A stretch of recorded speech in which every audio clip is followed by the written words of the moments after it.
You're listening to the Huddle Up Podcast with Chad Jensen and Zack Kelberman.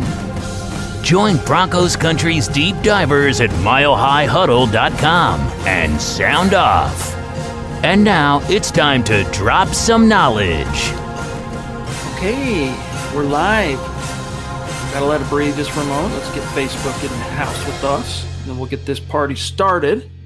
And we are good. Welcome in, everybody, to the Huddle Up Podcast, presented, as always, by Mile High Huddle and powered by Blue Wire Pods. I'm your host, Chad Jensen. With me, my fellow football priest and the deputy editor of milehighhuddle.com, Zack Kelberman. Guys, forgive me. It was my fault that we're 30 minutes late streaming tonight. Went to a Father's Day party, big family, party. Tried to make it back. Got back on time, but then had some technical difficulties. My internet the router was being dumb, had to reset it. But here we are. Zack, we got to just real quick wish everyone happy Father's Day to all the dads out there in Broncos country. Love you guys. But how's your weekend been, brother? Been pretty good. I'm excited about, maybe not entering the soft period of these next 6 weeks. It's not really great for business, but personally, kind of slowing down a little bit, knowing that once late July hits early August, we are nonstop, balls to the wall, for lack of a better expression, Chad, constant grinding 24/7 until January. So I'm kind of just cruising right now. So how about you? I mean, the cool thing about that 6-week break for us, as far as media is concerned, is, there's going to be that odd aggregated news story. We'll find this player said this over here and this, that, and the other. But it's also really for us, it's where we really have there's no distraction of the draft. There's no distraction of free agency. There's no distraction of what's happening at the building. So you can really kind of let your hair down in media as a writer, as a content creator, as an analyst, and dive deep on a player, a position, a roster, a battle, whatever it might be. And this is the time that we typically do that. Yep. And Ashton, I appreciate you. If you guys can hear me better now, let me know. Apparently my mic wasn't selected. So Ashton, thank you for pointing that out. I didn't even notice, dude. That's why we got the best fan base in the world. Checking our balances every day. Joseph says, I was in the Marine Corps 5 years. My team, red, white, and blue, nothing else. Hey, hats off. Thank you, Joseph. Appreciate your service. Yep. Most definitely. We got a super chat here. Charlie says, happy birthday to Michaela. Yes, indeed. Happy birthday. Happy birthday. That's right. Super chat here from George Newton, jumping in early to say game over. I don't know what that means. I'm a little on my toes, Zach. I'm a little off guard. Game's just starting, George. We're not a ball game left. Yeah. We're just kicking off, dude. But thank you for getting in early, dropping that super chat, my friend, or super sticker, I guess. Appreciate that. And then I want to get to this latest on the Aaron Rodgers front. Zach has a great article. Hope most of you I know have read it, but we'll get to that here in a second. Tom up in Canada proving that Broncos country is not a geographic location. It's a state of being. He says, you guys saying Locke is the incumbent, and now we're talking about landing that diva Rodgers. Really? Come on, guys. What's going on? Thanks, guys. Denver Broncos for life. Well, we're just telling you which way the wind's blowing, right? Well, no one's over here pounding the table for Aaron Rodgers, although, as you guys have heard me say before, unless there is a bridge too far, regardless of the fact that he's a reigning MVP, because he's entering his age 38 season. So there is a bridge too far. You have a finite window, whichever team fields Aaron Rodgers. But if it's even within the realm of the feasible, I'm all for getting Aaron Rodgers here. I mean, as much as I believe in Drew and think Drew, if uninterrupted, is on a good trek, you don't stare that gift horse in the mouth. No different than when the Broncos had a shot at Peyton Manning. How many Broncos fans, Zach, were geeked up about Tim Tebow? I mean, there was a, believe it or not, division within the fan base in terms of, hey, no, Tim's our guy. Not only was he our first-round pick, but we just saw him do a bunch of, miraculous things, won a playoff game for the first time since 2005. So they snapped a 6-year playoff win drought. We want Tim. And then, of course, but Peyton becomes available, and it's like, look, that's not a gift horse you look twice at. It's similar, although Drew is a much better quarterback than Tim. I think the key word in all of that you used was feasible. Because that's what it comes down to. Is it realistic and is it feasible for not just the Broncos, but George Paton? Can he resolve whatever personal demons he has about surrendering that capital, about surrendering those darts that he holds precious, just like gold? I still don't believe that he's going to surrender 3 first-round picks if it takes that for Aaron Rodgers, but I'm sure he's going to stick his beak in as long as Rodgers is quote-unquote available. I just think it's funny. Broncos country can be so fickle. When I was tweeting a pro-lock story, I was called out for being pro-lock, and when I tweeted a Rodgers story, and we're being called out for talking about Aaron Rodgers, like Chad said, guys, we're just giving you the news. And right now, anything we can grasp onto, we're going to grasp onto. And if Aaron Rodgers is continuing to be linked to the Broncos, we got to talk about it.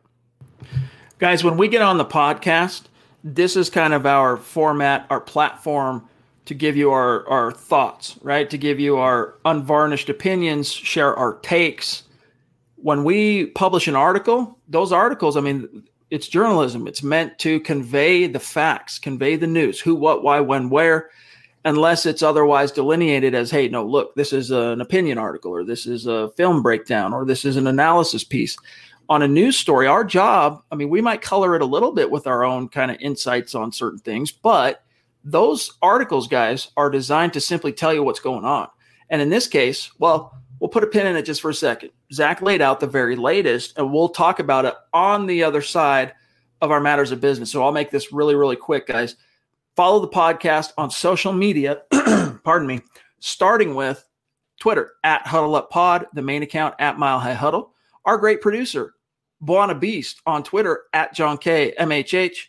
My partner in crime, Zack Kelberman, @KelbermanNFL. Myself, @Chad and Jensen. Also, we'd love it if you'd connect with us on Facebook with the actual Huddle Up Podcast page. Now, our Mile High Huddle page, you know, it's rip-roaring, thriving, big Facebook page. Love each and every one of you following us over there.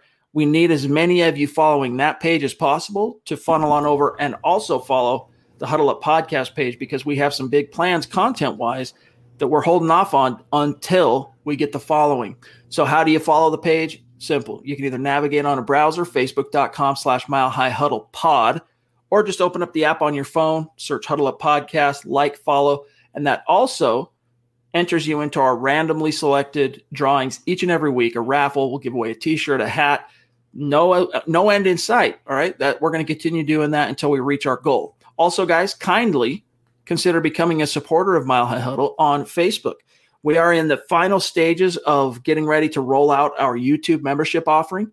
But in the meantime, if you want access to our premium VIP video and podcast content, such as today's Kelberman's Corner, the Trickle Zone. Yesterday, we debuted Broncos Book Club, which was a lot of fun. You got to go over to facebook.com/milehighhuddle. Click the big blue button at the top that says become a supporter. It's $5 a month. You're in like Flynn. You get access to all that. And then once we actually open up our YouTube membership offering, we're going to weave a lot of that stuff together. But don't wait. Don't wait for YouTube, because it's all, as much as it's going to be similar, there's going to be different benefit options on each one. All right, so check that out. And also the merch store, quick plug, huddleuppod.com. Get your swag on, get a hat, get a tee.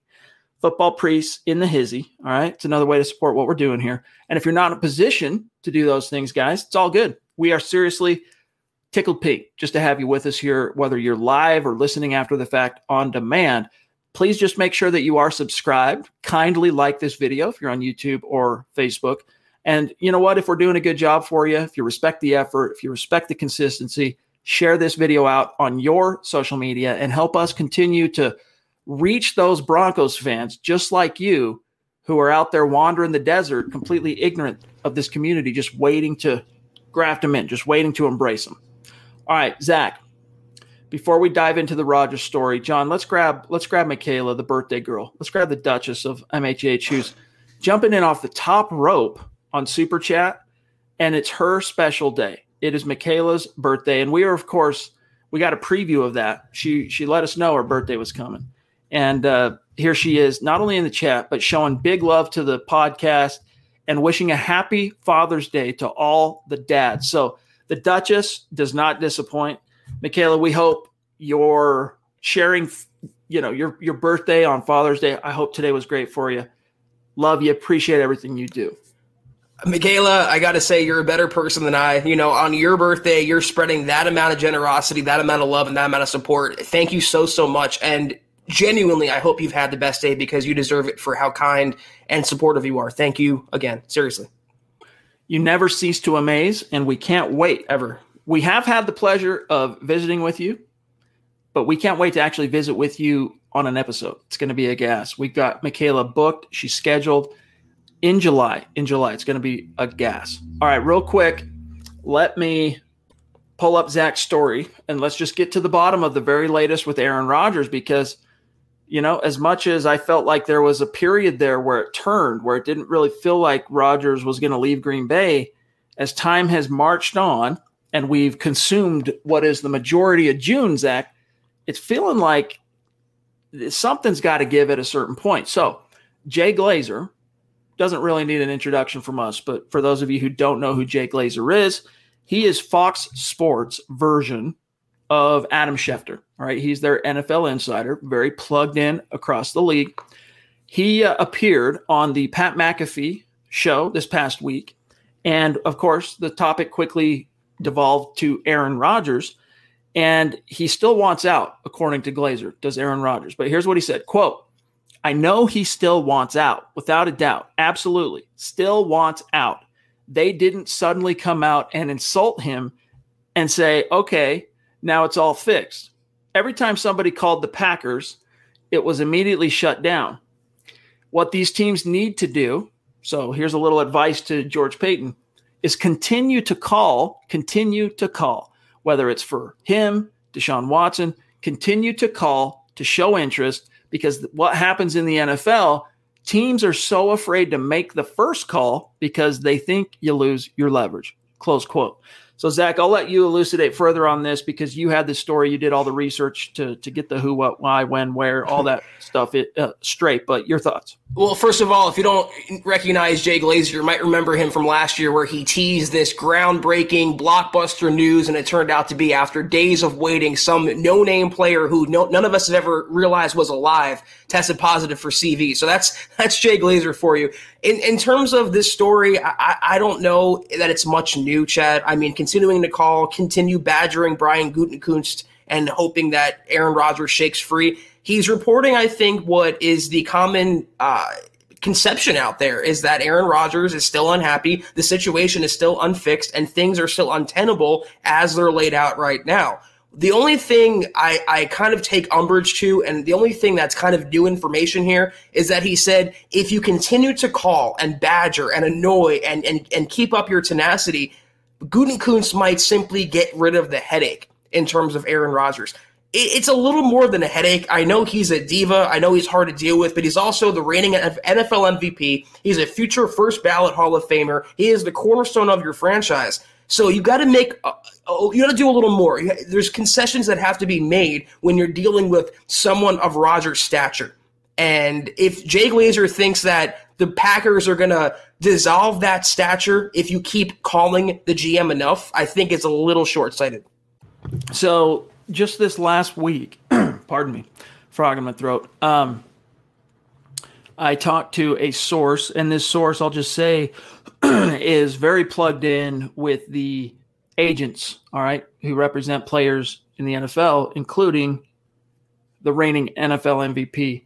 And it sounds like there are a few teams, all right, a small handful of teams, who they kind of have a deadline in place. If they were going to give up what will surely be a king's ransom to land Aaron Rodgers, it can't be any later than July, like early July, because you still need time. Even though he's a veteran and he's one of the greatest to ever suit up, you still need time to get all your guys on the same page with that guy, right? If you were to, because think about it, when the Broncos brought in Peyton Manning, the offense completely changed from the Mike McCoy, original offense, which was operated by Kyle Orton to kick off 2011. Then that was kind of tweaked on the go and turned into the Tebow rushing offense, which ended up being the number one rushing offense in the league that year. Then Peyton Manning arrives, and they completely retool it. The bones of McCoy's scheme remain. But, Zach, they basically just said, Peyton, your scheme, let's just go ahead and install that. We'll keep the nomenclature as it was, but we'll use your scheme and a few of the things I like too. I'm Mike McCoy. Let's do some of those. But they had all of the whole OTA process, mini camp, training camp, preseason, to assimilate all that, these new moving parts, that milieu, into a cohesive deal. And even then, Zach, that offense didn't take shape. Those moving parts didn't come together until that Chargers game, that Monday Night Football comeback. And that was, more than a quarter of the way through the season. So NFL teams understand that, look, as much as you might want to get Aaron Rodgers here, time is of the essence in more ways than one. Yes, he's getting older. This is his age 38 season. You got to strike while the iron's hot. But Zach, you need time to get him in the building, assimilate his system with yours, get everyone on the same page, get chemistry together. It takes time. You need him, if you're going to acquire him, early July, so that he has at least a little bit of a ramp up into that training camp. Yeah, you mentioned his age, and certainly getting down the system and getting down some chemistry with the players is key and crucial for sure. But you're also talking about a 38-year-old player who hasn't played since January. He's been golfing. He's been traveling. He's not participating in OTAs. He's not participating in minicamp. So he's cold as a player goes. So you have to worry about game shape as well, football conditioning. It's simple than just showing up in good physical shape. Football is a whole different animal. So you want to have Rodgers in the building with the Broncos, training staff, and getting him acclimated to also the altitude. There's different things to keep in mind here from a physiological perspective, a medical perspective, and just a personality perspective. Getting down chemistry. Okay, who's his number one receiver going to be? Cortland Sutton, Jerry Jeudy, KJ Hamler. They have to figure those things out. It's going to take more than just a couple weeks. So I'm right there with you. Even though the Packers don't have any incentive to move before July, I think the Broncos would want their franchise quarterback, in this case Rodgers, to be entrenched in the building heading into the preseason. By the way, shout out to Andrew Baker on Facebook. Appreciate the stars. His message is, "What's up, gang? Happy Father's Day, y'all. Incomplete."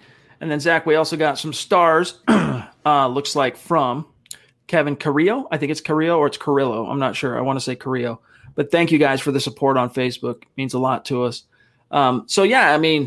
Look, is it ultimately going to be a complete non-starter if a team calls the Denver Broncos on August 1st, the Packers, and says, hey, all right, we're now ready. Give us the compensatory package and you can have Aaron Rodgers. There's probably not too many teams, the ones who are interested, Zach and Aaron, that are going to turn that away. But what it does is it lowers the value of Aaron. So for the Packers, if you're going to deal him, like if there's no turning back on this, too much water under the bridge, you can't turn the ship around with Aaron Rodgers, you want to maximize what you can get in return. And the longer you let that stretch closer to the season, the more the teams who are going to be at the bargaining table are going to feel like they have a chip to say, hey, you wanted 2 firsts, 2 seconds, and Bradley Chubb, but being that we're this close, we'll give you a first, 2 seconds, and, pick a guy. I don't know, Draymond Jones, whatever. Just as an example, it might lower the cost. So Chris says on Facebook, many things could happen, like injuries or how many years Rodgers has. Say he only has 3, then how long would it take to rebuild again? Would it really be worth it? I'd rather see Locke or draft a quarterback next year. I don't really feel like starting over again for just a few years. I feel you, but Chris, let me just put this out and then right back to you, Zach. Is that how you felt when Peyton showed up? And when Peyton showed up, that 4-year reign of dominance, was it worth it having to start over? Was that success worth the pain that has happened subsequently? Here's where I'll play devil's advocate, though. You started over, but you had your draft picks to start over with. When you acquired Peyton Manning, all you did was sign him. To acquire Aaron, you're taking on his massive contract, which he probably wants a new one. And he probably wants to be in the $40 million club a year behind Mahomes, and you're giving up at least 2 first-round picks. But from the Packers' perspective here, what they'd be getting back in compensation, they would be losing in leverage. Brian Gutekunst will always be regarded as the GM who bowed down to Aaron Rodgers. He's the one that broke. He's the one that broke up the Packers lore, this wonderful franchise that's so historic and is perpetually a contender. He was the one who decided to trade that away and not hold firm to a player that's under contract. I mean, if I'm Gutekunst, I'm saying, listen, I drafted a quarterback in the first round last year. I have a coach who I feel confident in that can mold that quarterback if need be. I have a talented roster otherwise. If you want to skip out on millions, Aaron, if you want to ruin your legacy, if you want to go host Jeopardy, that's on you. But you sign a contract and either you honor it or you lose it. John's working on a super chat here that is being a little fickle. The stream keeps jumping. While he's getting that queued up, let's grab Dr. Christopher L. Bush, PhD. What's up, man? He says, I prefer Locke over Rodgers and Watson. More of a long-term deal than Watson, more of a long-term deal than Rodgers. We get Rodgers after we win one. He's gone back to the same search for a quarterback in 2 years or so. Yeah, I mean, let's be as realistic as possible. Reigning MVP. I mean, when the Broncos got Peyton Manning, he was not a reigning MVP. He hadn't played for 2 years because of his neck. He missed that full season. This is Aaron Rodgers coming off what was arguably, I think, his best NFL season, and not necessarily statistically, although it's up there, but because he was able to produce at that high level, Zach, with so relatively few pieces. You know, like he was doing the heavy lifting on that offense last year. And so that being said, you got a guy that's making magic. He's still dominant, not just good. He's a dominant player last year. What's the best case scenario in as real as you can be, though, left in the tank years-wise for Aaron Rodgers? I would assume 3 years. I mean, he's going to be 41 in 3 years, and not everyone is Tom Brady. And people regard Aaron like he is Tom Brady. He's won one title. He's a great quarterback, don't get me wrong, but he's won one Super Bowl. How many playoff wins does Deshaun Watson have? Well, isn't he 2-1 or 1-2, something like that? I mean, it's a very small sample size. But I don't know who asked the question. It's not on the screen anymore. But I will say this. I think we found a bigger fan of Drew Lock than you and I, Chad, because you got to be realistic here. I love Lock and all, but Aaron Rodgers reigning MVP, Deshaun Watson reigning NFL passing champ, you got to take those quarterbacks over Lock in this scenario until Lock at least plays and shows, or if he shows what he's capable of, if he can be that franchise quarterback. But you're talking about two established franchise quarterbacks, two of the best in the NFL. You put them on this Broncos team, they're instant title contenders. The problem is, what would you do to get them on this team? That's where I fall short. See, I'm not playing devil's advocate here, but I'm nowhere near as bullish about the prospect of Deshaun Watson, even before all of the scandals stuff that happened just over the last 2-3 months, only because I've seen him do well. He's a really talented young quarterback, but I mean, it just concerns me that he went from winning the division in 2019 to, what was it, 4-12 finish. Started every game, I think, pretty sure, last year. And I watched most of his tape. He was still pretty good. It was mostly, you know, he didn't have it easy in terms of his supporting cast really suffered. The coaching was horrendous, but like he wasn't the tide that really raised all ships. And so that's why I'd be a little, it doesn't mean, I'm not saying, guys, make no mistake, I'm not saying Deshaun Watson sucks, but that's why I'm hey, look, Aaron Rodgers, proven deal. Like, you know what you're getting, for better, for worse, mostly for better. With Deshaun Watson, now you also have to wonder how all this off-field stuff is going to affect him on the field when he finally does suit up again. So keeping the conversation, even though Glazer mentioned Deshaun Watson, keeping it focused on Aaron Rodgers, that's just not a gift horse I'm looking in the mouth, as long as I'm not cutting off my nose to spite my own face, right? As long as the ask isn't, you know, punitive almost, to where you're like burying your franchise for 3 or 4 years. Tom up in Canada again, thanks for that, buddy. He says, happy Father's Day. I'm a dad as well, 2 daughters. Hey, that's cool, man. Happy Father's Day to you as well, Tom. I want to just add one more thing about the quarterbacks. The best thing for any player is availability. And here's one thing that Locke and Rodgers has that Deshaun Watson might not, is availability. The NFL hasn't even interviewed him yet in their probe. So he might end up, no matter what he puts out on social media, him working out right now, he might still end up on the exempt list. He might miss 6 games, 8 games, 10 games, maybe the entire year, depending on the legal process. So I would be more inclined, if you're going to give up that capital, which I don't think the Broncos will, go after the reigning NFL MVP, who's shown that he can at least, like Chad said, win on the strength of his own self, his own arm. Whereas Deshaun Watson, yeah, he threw for 4,900 yards last year, 4,600 yards, but they went 4-12. So something to keep in mind. Definitely. Stuart on Facebook says, hi, guys. Was wondering, since the Broncos usually have an undrafted player make the team, are there any possible players this year you can think of? Andre Mintz, the edge rusher from, was it Vandy? I think it was Vandy. He's the one guy I'd be keeping an eye on for making it this year. But this could be a year that the streaks kind of snaps. The Broncos did skip one year. I can't remember which year it was.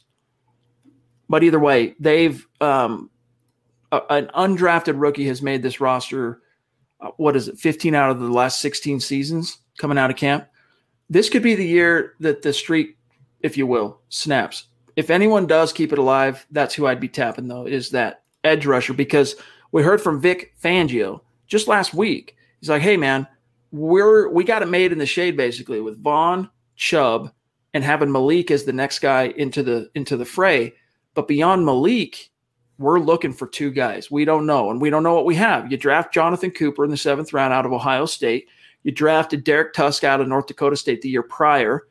Maybe one or both of those guys pop, but you don't know yet. Meanwhile, you said goodbye to, what was his name? Jerry Atachu. Andre Mintz, however, even though he went undrafted, Zach, he's got a little something to him. The Broncos have a good history of finding undrafted edge rushers in particular. Yeah.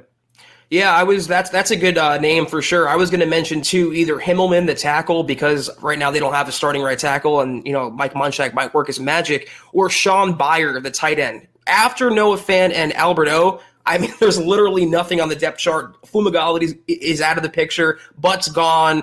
Fort's not really stepping up. Andrew Beck. So I would keep an eye on Sean Byer to make the final roster if they carry 4, which I think they will this fall. Here's a super chat. Sorry, Joseph, the stream jumped you, so I'm grabbing this and just putting it on screen like this. He says, how would you guys – thank you for the super chat, Joseph. How would you guys feel about us signing Melvin Ingram or Justin Houston to a 1-year deal as pass rush depth? I think that's one spot we need. Very apropos. I do think it's questionable beyond Malik, especially considering that Chubb banged up coming off a procedure, Vaughn coming off a whole year that he missed. You worry a little bit. What's your answer for Joseph? I don't want Melvin Ingram. He's too streaky as a pass rusher in terms of production. But I did a Cowboys story today because they were linked to Houston. And I know he's up there in an advanced age. He's 32 now, but he's been productive each and every year. In the last couple of years in Indy, he's still the same player that he was in Kansas City. He had 11 sacks in 2019 and 11 in 2020. So he's played all 16 games and 20 sacks in 2 years. He wouldn't be a starter, and having that guy as the third edge rusher behind Von Miller and Bradley Chubb, he's a little better than Jerry Atachu. He's a little better than Anthony Chickillo. For a short-term deal, low guarantees, I would not mind Houston in a Broncos uniform.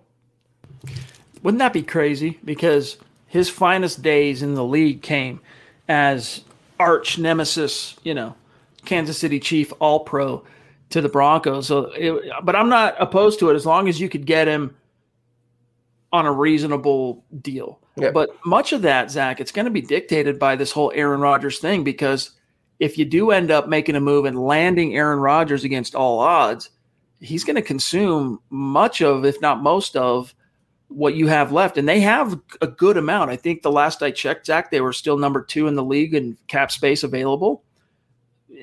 That's gone, basically. When you land Aaron, you can still restructure a contract, whatever, to kind of loosen things up. But something to factor into the analysis here is, are you still going to have a little Evan Mathis fund, right? When you get through camp, you need a little extra help here or there. Go grab a veteran, someone who just got cut, whatever that can help you. I'm usually not a proponent of bringing on veterans, especially older veterans. I don't like when they take the snaps away from the younger players. But in this case, Houston is still productive. Like I said, 16 games, all 16 games the last 2 seasons. He's available. He's still a force on the field. And to have that little bit of FU factor against Kansas City twice a year, I wouldn't mind that. Now, this was a question. Sorry, earlier today for Kelberman's Corner. I know, Albert, you were there. We appreciate you, my friend. Yes. Because of time, we were unable to get to questions today. And I told you then, hey, we'll get to you tonight. Earlier today, Zach, you saw this for Kelberman's Corner. Albert wants to know, if they trade A-Rod to the Broncos, which quarterback would then be gone? sure hope it doesn't happen, but it would be Drew. Would it be Teddy? What would you see happening there? A lot of people think that Locke would be paired in a trade for Aaron. He would go to Green Bay. I don't see it that way. If Green Bay trades Aaron, they're going to have Jordan Love, a young quarterback, starting. Wouldn't they want a veteran behind Love like the Broncos are doing right now with Teddy Bridgewater and Locke? So the Broncos renegotiated Teddy. They got him down to a manageable contract for 1 year, and I think the Packers wouldn't mind taking that on. If Love bombs in that instance, Teddy can come in and still keep them afloat. So I think if they do make a trade and there's a quarterback that's attached to that trade, it's not going to be Locke. It might be Bridgewater. Tom, again, thanks, bro. Honestly, he says, do you guys want Rodgers here with his entourage? We had Decker here, and we got rid of him for similar antics. I don't think that's why Eric Decker didn't get re-signed. I think Eric Decker didn't get re-signed because they had to pay Demaryius, and they knew that you could take Matthew Willis if you wanted to and make him a starter, and Peyton's going to get him to 1,000 yards. So you can't overpay at both. Indy did it for a long time with Marvin Harrison and Reggie Wayne. They somehow found a way to balance that even with big contracts for Dallas Clark, Edgerrin James. They didn't pay defenders. That's why. Exactly. That's my point is that if you go heavy on one side, you got to go light on the other. That defense is the reason Peyton doesn't have 5 rings. Right. They got lucky one time, 2006, Bob Sanders comes back down the stretch right as the playoffs are kicking off, and just that defense just came together, and they had what they really had going for them there, and Zach, was their corners were not very good. Their off-ball linebackers, you had Gary Brackett, who was like the most jack of all trades, master of none, middle linebacker of all time, but very reliable, kind of a Josie Jewell, if you will, but a great leader. But they had the edge guys. You had Robert Mathis and Dwight Freeney plus Bob Sanders with that emotional spark and that physical intimidating thing on the back end. And they just managed to capture lightning in a bottle and ride it all the way to beating the Bears that year. But that's why, Tom, look, Eric Decker, we loved him, right? 3rd-round pick, did some really good things with Peyton, even had a little success with Tebow. I don't think that's why he left. Rodgers, I know Zach talks about him more than I do, but I really don't worry so much about Rodgers being cancerous to this team.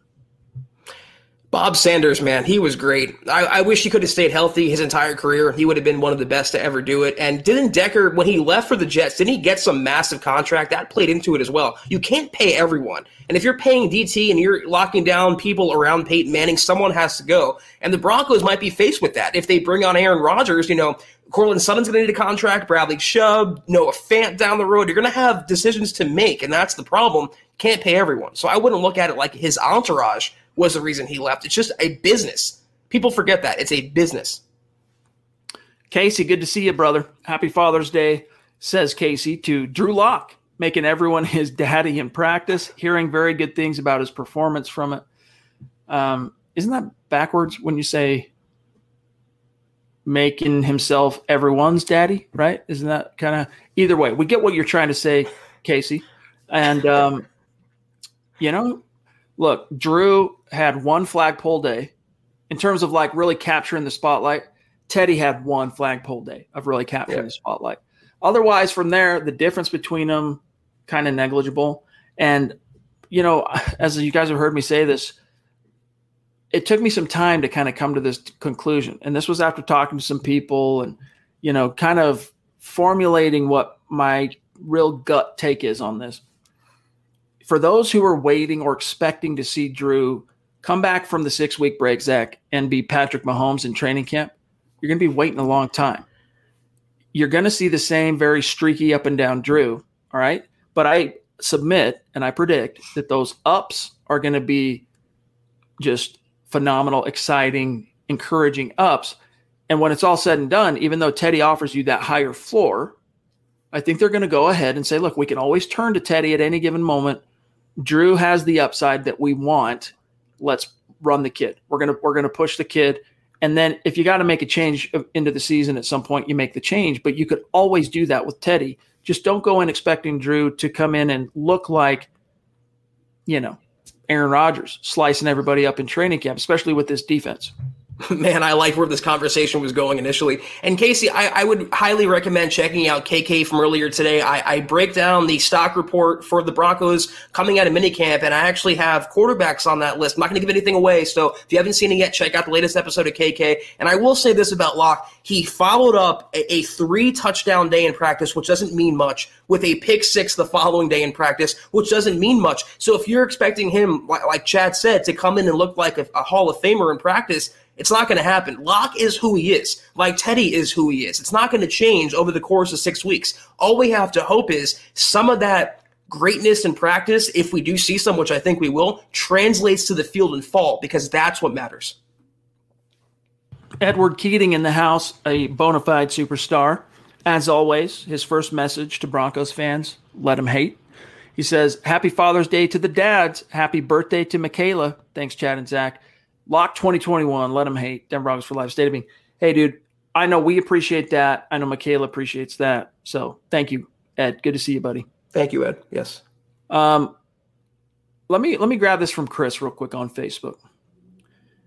Thanks for being with us, Chris. He says, how many things could happen, or many things could happen, like injuries, or how many years?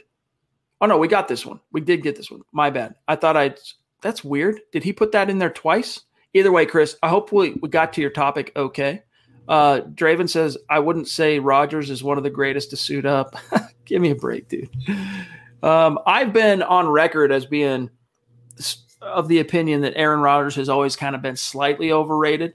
But, in fact, I talked about that quite a bit last summer, if you guys can remember, when we were convening every day here on the Huddle Up podcast, not knowing if we were going to for sure have an NFL season.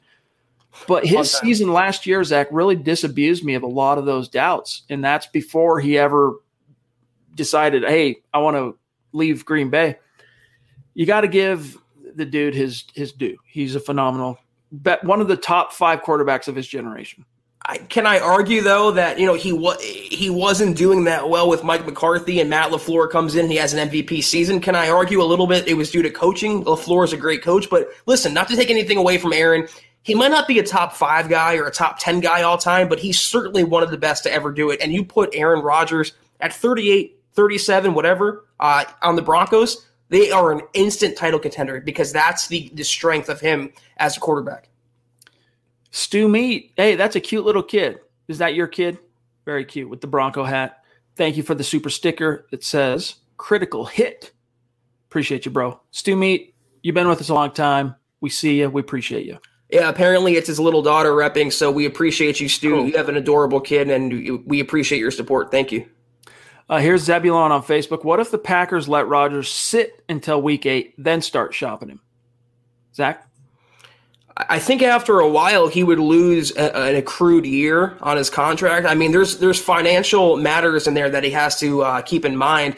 I don't know. I mean, week 8 would come before the NFL trade deadline, wouldn't it? Or, I mean, after. So they would have to have a decision in place by late October.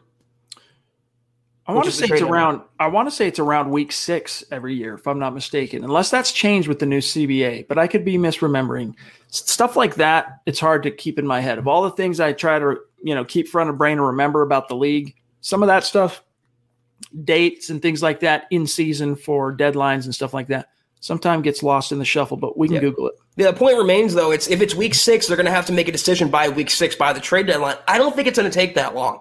I don't personally believe Aaron's going anywhere, but we're going to get a resolution, I think, well before Halloween, which is when the trade deadline is around. Appreciate the question, Zebulon. I know you're one of our great supporters. Whoa, another top rope superstar from some MHH royalty here. The princess of MHH showing up with gusto. Pobby, thank you so much. Thank you. I know that's 2 nights in a row. She's been in a Mile High Huddle live stream podcast, showing support. Hope everyone's doing well in your neck of the woods, Pobby. That level of generosity, as you know, means the world to us, goes a long way. We put that to good use. Thank you. She says, happy Father's Day to all the great fathers out there. Having a great time with my dad. See you later, fam. Hey, give our best to Papa. Hope everyone's doing well. Papa Pobby. Papa Appreciate you so much. Every time I look on my bookshelf behind me, Poppy, I see the little trinkets that you gifted us and sent us last year, and we appreciate you so much. And apparently, Chad, week 8 is the trade deadline. So yes, we will have a resolution by week 8, one way or the other, by the trade deadline. And I don't think he's going anywhere though. I think what happened with Joseph, John, is I accidentally put him in timeout trying to grab his super chat. So Joseph, I think the timeouts last 5 minutes, John, if I'm not mistaken, I think. So it should be showing up again here pretty soon. Here's our friend from down under that's really come on strong lately, working his way toward being a super chat superstar here at MHH. Geiger Gaming, appreciate you. Thank you.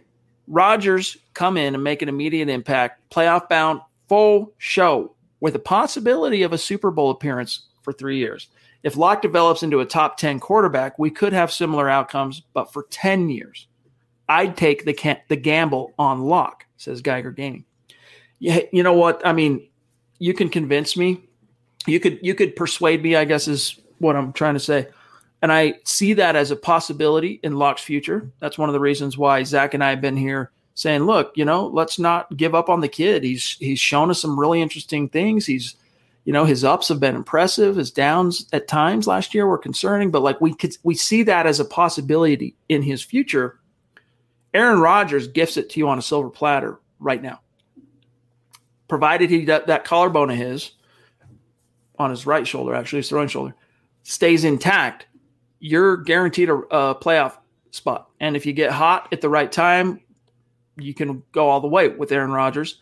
You can go toe-to-toe day one with Patrick Mahomes and the Chiefs. Right. So this is what listen, put yourself in George Paton's shoes. These are the considerations that they have to wrestle with, and they're not easy. They're not easy.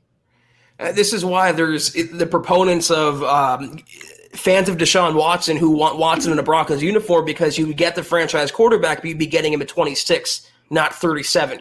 So you have to pick and choose your poison here. I would take Rodgers over Watson, but I think it's material because, again, for the millionth time, I just don't see George Paton giving up that compensation to land either quarterback. But yeah, the point remains. If they hit on Locke, which they are gambling on and hoping for, you have a guy, top 10, top 12, whatever, for 5, 7, 8, 9, 10 years, which is sustained success. You don't want to have a couple good years and then going back to being irrelevant, going back to having 5, 6 win seasons. You want to have sustainable success. And that's why I think George Paton, coming from Minnesota, he believes in longevity. That's why I think he's going to hold on to those draft picks and build that contender, even if it's the unpopular route he goes. That's what I'm thinking too. And this is what Joseph's actual super chat was. We showed it on screen, but that's Joseph Anthony. Thank you, Joseph. Be sure to connect with us on Twitter, my friend. And if we already are connected, do one of these in our mentions so that we know who you are. Because oftentimes the handle on YouTube is different than the handle people choose on Twitter. So hit us over the head to make sure we know it's you. Here's a super chat, Zach, a very generous one at that, from a name I don't recognize. So welcome. Thank you. Stick around. Connect on Twitter. R. Severo11 says, hello, guys. Great show as always. Tell us your impressions of Locke's performance so far this offseason, OTAs, minicamp. Zach, why don't you start? We've touched on it a little bit, but go ahead. Yeah, again, I would say plug KK. Just check out KK for the stock report. But I will say this. I'm going to be totally fair right now. I think it's objective and fair to say that we saw a lot more good than bad with Locke this offseason. And I say that not putting too much stock in practices, not grading practices, winning and losing and keeping score, but just the way he's handled all facets of the job. We saw him treat the media differently. We saw him be more confident in front of the podium. We saw him change his stance. We saw him work with Peyton Manning. We saw him have a great practice. We also saw him have a not-so-great practice. I think the addition of Teddy Bridgewater and also the fear, you always talk about the fear of loss.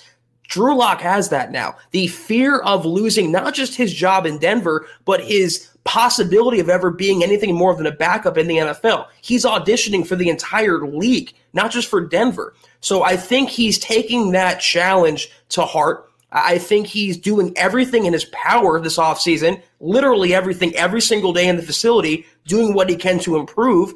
And I've been impressed. And I say that as a Locke fan, but also an objective one, a fair one. We saw way more good than bad. That's my opinion. Yeah.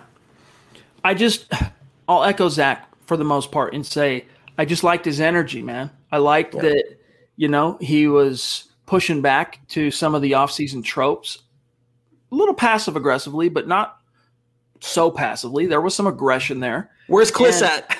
Love it. And just telling people, that he hopes he can make people look back on some of the things they've said and cringe, right? And I just like his energy. And like Zach said, fear of loss is a tremendous motivator for any human being. Most humans are they have a primary motivation. You're either a guy or gal that's more driven by hope of gain, or you're more driven by fear of loss. And I think most professional athletes, NFL, NBA, MLB, hockey, whatever, they get to where they're at because they're more driven by hope of gain. People who succeed on a big scale in life are typically those who are driven by the hope of gain, not so much the fear of loss. You're taking chances. You're putting yourself out there, right? And so Drew Lock is a guy who I think, is an optimist, and he's a driven person, and he's more of a hope of gain guy. But look, it didn't come out in the wash after 2 years. And not all of it was his fault, but at the end of the day, it didn't come out in the wash. So the Broncos brought in a true threat to his station. And Teddy Bridgewater is no joke, man. He is no joke. Drew has seen that now up close in the flesh, and he's feeling the crunch, right? The pressure is coming down on his shoulders a little bit. And as I've told you from the moment they acquired Teddy, that I think you're going to see Drew rise to the occasion, that competitive anxiety, it's a little bit of Bill Parcells-esque coaching psychology that they're trying to work on Drew here by bringing in Teddy. I think it's going to have a palpable effect on Drew. I just want you to keep your expectations slightly in check, because I'm not sure that palpability, Zach, is going to be so obvious until you get to the games. And that could be as early as their actual preseason games. But people trying to read the tea leaves based on training camp practices with the type of quarterback Drew is, I don't think you're going to see it as clearly until you see him out on the grass against an outside opponent with the lights on. That's when you'll really be able to measure where this dude is and what the true effect of that competitive anxiety has on Drew. Yeah, from a physical standpoint, I agree 100%. And also from a mental or emotional standpoint, I thought one comment he made this entire offseason was the most revealing, and it happened fairly recently. It was during minicamp practices. He said he acknowledged this is the first time since college he's had continuity at coordinator. He's returning the same coordinator for more than 1 year in a row. And if you don't think that was a difficult burden on Drew Lock last year, being a second-year quarterback with 5 starts under his belt, having a new coordinator, a pandemic-ruined year, and all the different injuries, I mean, those aren't excuses. Those are facts. So mentally, I think it takes a lot to acknowledge the pink elephant in the room, Chad. To look in the mirror and identify what were the things holding you back, what were my biggest flaws, and how can I not close my eyes, ignore them, or cover my ears, but how can I make them better and get rid of those elephants? And I think by him getting up there, challenging Kliss, changing his stance, acknowledging that he hasn't had continuity, acknowledging he wasn't good enough, and acknowledging the fact that Teddy Bridgewater has been a boon for his development, working in tandem with him, not adversarially. This is all maturity. This is all growth on Drew Lock's part, and we hope to see it translate on the field in August. Most definitely. Here's a question, turning the page a little bit here, from Andrew Baker, one of our great star senders over on Facebook. How many turnovers, interceptions, and fumbles do y'all guess we get this year? That's a good question. Let me tell you. I'm trying to remember exactly what we had last year. Let me take a look. I'll tell you what the Broncos had last year real quick, Zach, and then I'll. By the way, over. Why is the chat talking about Jimmy G? Like, guys, please. They have 2 quarterbacks. They're being rumored with 2 other quarterbacks. Jimmy G is not coming here. His off-field preferences aside, I see it in the chat. So here is what the Broncos did last year. All right, defensively, they had 16 total takeaways. Gosh, that's pathetic. That's 1 a game, dude. That's it. That's bad. But you know what? You didn't have fun, and you had Bradley Chubb at half-mast for the first quarter of the season, and then no Bradley Chubb the final 2 games. So I would say somewhere, and this is what also really killed the Broncos right here, the turnover margin. They were minus 16. So I'm going to go ahead and say, Zach, I think a realistic, feasible takeaway number for this defense, knowing that you're going to have a at least marginally better offense, better ball control with that rushing attack. I'm going to say the Broncos have somewhere in the neighborhood of 24 to 25 takeaways this coming season. Yeah, and that's definitely true. That's what contributed to their poor record last year, was not creating some momentum for the offense, not getting the ball back. That's why they went out and upgraded the secondary, bringing in Ronald Darby, bringing in Kyle Fuller, bringing in Pat Surtain to go with Simmons, who they retained. And also, you talk about fumble recoveries. How do you get fumble recoveries? You sack the quarterback. You dislodge the ball. So they retained Von Miller. They're bringing back Bradley Chubb. They're looking for someone to work with Malik Reed as the OLB3. I'm right there with you. I think 25 should be the floor, though. There is no reason, with the money they've spent, the investments they've put into this defense, and the time now, they can't be among the league leaders in turnovers. And I think we've both predicted, Chad, a top 5, top 3 defense. If they do hit that mark, it's because they force those turnovers. Here is one of our legendary Mount Rushmore superstars in the house. We lovingly refer to him as BG. Brian Greenfield, thank you for that generosity, my friend. Love you. He's in the top 3 all-time in terms of biggest super chat in a single episode ever. Him, Dale, and who's the other one? Dale owns the record now. That's right. No, Jeremy. Jeremy owns the record now. Brian's tied with Dale. You're right. Thank you for that correction. So, BG, love you, bro. He says, I'd be okay with giving up 3 firsts for Aaron, but I don't really want to give up players for him. Don't get me wrong. I'm okay if we don't, because I've never been a fan of his personally, but I could live with it because he's a great QB for sure. So if this was a 32-year-old Aaron Rodgers, you could talk me into 3 firsts. Maybe. Right. Probably. I'd at least be more amenable to it. Age or season 30, age 38 season Aaron Rodgers, to me, that's a bridge too far. You stick with what you got. Yeah, and there's no way, there's no universe where the Packers trade Aaron and they don't ask for a player back in return. They're going to want more than draft picks. They're going to want a Chubb or a Draymond Jones. So, again, you're talking about giving up precious capital and giving away one of your foundational players for a 37-year-old quarterback and no guarantee it's going to lead you to a title. A little too far for me. A bridge too far. Tom, again, thanks for that super chat support, bro. Up in Canada, he says, I thought we were on the same page about the becoming of Locke and what could be. So you guys are willing to drop the program for Rodgers. Can you elaborate?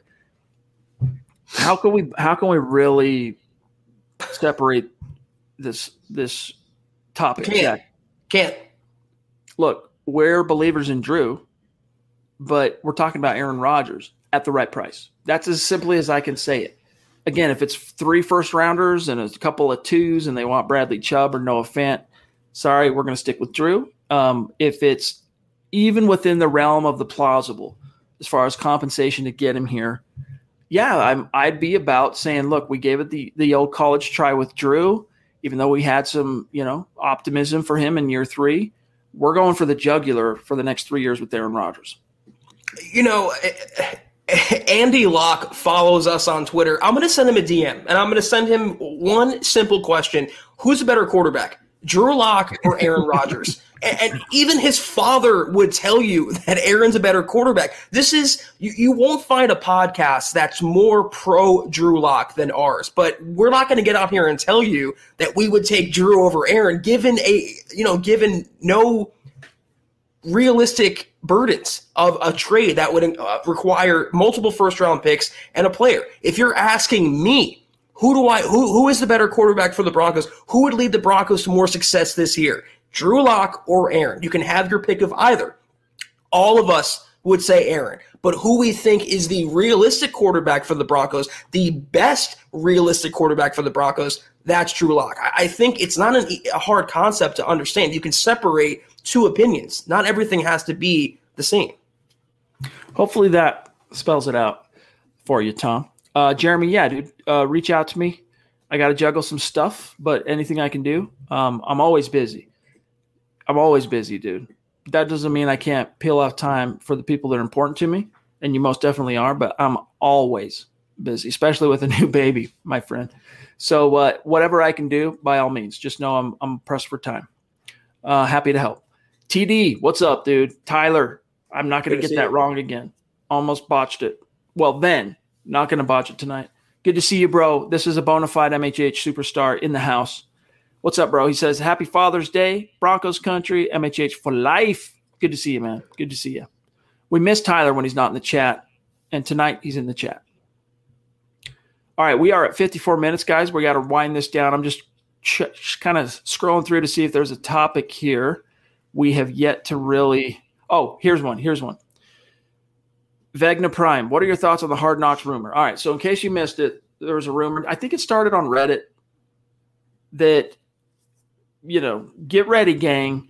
Little birdie's telling some nameless, faceless Redditor Broncos have been chosen for Hard Knocks. Well, Benjamin Albright, who, when it comes to Broncos inside information, is as trustworthy as anybody out there. I mean, him and Kliss, that's probably the two guys, when they tell you something, what they've heard, what they haven't heard, you can usually take to the bank.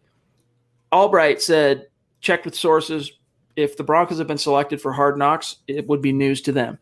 And if they had been, and if that decision has already been made, they would be apprised of it by now, I would think, because you got to start kind of priming the facility in terms of knowing, all right, virus protocols, you're going to have camera crews in here. How are we going to set everything up in our facility to accommodate for Hard Knocks coming in here? But you know what? So for now, it's been rained on by a bona fide insider. Zach, let's just assume that there were some truth to it just for a second. How would you feel about the Broncos being tapped for Hard Knocks? I would like it from like a fan's point of view. The access is unmatched, but I believe there is a streak where the teams that are on Hard Knocks don't win titles. And I don't want the distraction. And if you think George Payton is going to welcome in a camera crew in his first training camp, in his first preseason, I have another thing to tell you. I don't think it's going to happen in Denver, and I think we would have heard about it already. The Jaguars are up for it, and I hate to say this, but right now, right this second, guys, they are more relevant than the Broncos. No one cares about the Broncos in the NFL. That's why we say let them hate, because everyone writes them off. But the Jaguars, they have Tim Tebow, they have Trevor Lawrence, they have Urban Meyer now. I think they'd have to willingly accept that on Hard Knocks, but why wouldn't the NFL go for them as opposed to chronicling Teddy Bridgewater, Vic Fangio, and the Denver Broncos? Exactly. All right, last one, gang. Wow. Then we got to go, and it's a doozy, and this makes our Father's Day podcast complete. We've got the Queen in the house. All right, Christy jumping in with a very generous super chat. Man, just appreciate everything you do, Christy. Appreciate you so much. She says, happy Dad's Day to all you dads out there in Broncos country. Enjoy your day. Christy, hope everything's going well. And hope you can make it out to week 3, September 26th, Denver, Colorado. If you can make it, be killer to see you. Hang out. We'll do the live podcast. If not, hey, I know you got fish to fry raising those 2 girls. You got to take care of the mama business. But if it's in the cards, we'd love to see you. But, yeah, Christy, thank you. It's truly not a correct Huddle Up podcast without Christy dropping in and showing her support. Not just – monetarily, just her interaction with the fan base. She's made this podcast better just with her presence alone, and we appreciate you, Christy, more than you know. Thank you. All right, guys. With that being said, we got to sign off for tonight. All right. Appreciate everybody who spent some time with us this evening. Those of you listening after the fact, on demand, love each and every one of you. Mile high salute to our Super Chat superstars and those of you on Facebook supporting us as super supporters and sending the stars and all that. We're just so proud to have you guys in our community. Thank you so much. But we're going to dip out, and we'll be back tomorrow night, Monday, for a brand new, fresh episode of the Huddle Up podcast. We'll see what the old rumor mill, we'll see what the Newswire has to say about your Denver Broncos between now and then. I doubt it'll be much of anything. So, we'll start turning our attention, Zach, on the show to really breaking down the roster. And maybe as early as tomorrow night, we'll start really letting our hair down on that. But one more time before I turn this over to you, really appreciate the dads, all the fathers in Broncos country. You guys, you know who you are. raising them right, indoctrinating them in the orange and blue faith. Love you guys. Appreciate each and every one of you. And all the mamas, Broncos country too. You guys are doing it right. So we'll see you tomorrow night. Zach, take over.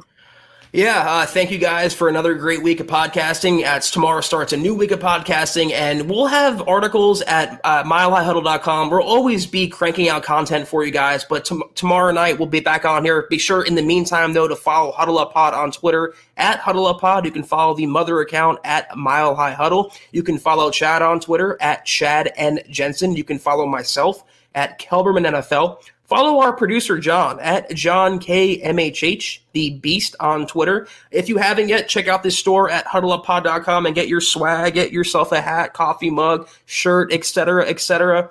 Pull it up, John. Yeah, look at that. Look at that nightmare fuel right there. Pick yourself up a football pre-shirt and be scared. It's a great shirt, guys. Pick up. Chad, it's selling so well right now. We appreciate your guys' patronage with that. Go to the store if you haven't yet. Also, Facebook.com/Mile High Huddle Pod. Go there, subscribe, like the page. Be sure to follow us also, Mile High Huddle, at Facebook. Become a supporter. Big blue button. We dropped KK earlier this afternoon. Great support there. Love doing it. Exclusive content. Chad, Broncos Book Club. Great idea. I love the format. I love what you've done with that so far. I'm excited to watch the second episode next weekend. Spoiler alert.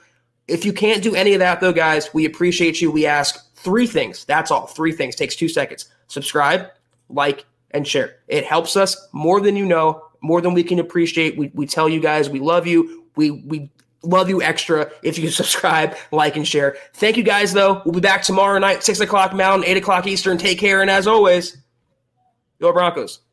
You've been listening to the Huddle Up Podcast. Join Broncos Country's deep divers at milehighhuddle.com to keep the conversation going.